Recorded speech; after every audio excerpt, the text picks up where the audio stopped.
For a little while this afternoon, it seemed as if Cincinnati simply stood still.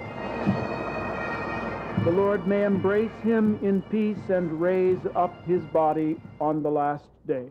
Friends and family buried Cincinnati police officer Daniel Pope today, and when they did, even those of us who never met the man fought back tears. My thoughts and prayers are with you all. Cincinnati's police chief Michael Snowden showed us all how hard it is saying goodbye. I am 1,000 winds that blow. I am the diamond glints on snow. Do not stand at my grave and cry. I am not there. I did not die.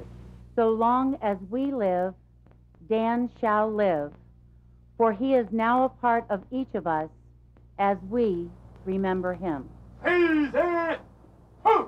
We who remain must now find the physical courage to walk away, the emotional strength to separate the present from the past. And it doesn't get any easier from here. Come Friday, police will have to say goodbye to Pope's partner, Ron Jeter. Ron and Dan did not live long enough, yet they will be remembered for all that they did in the short time they were among us.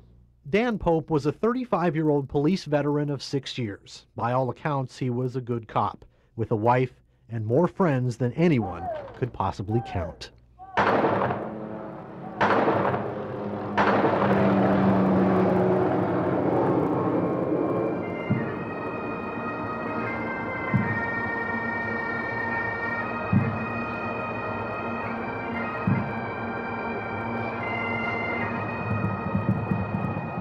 At Spring Grove Cemetery, Bob Holtzman, Channel 9 News.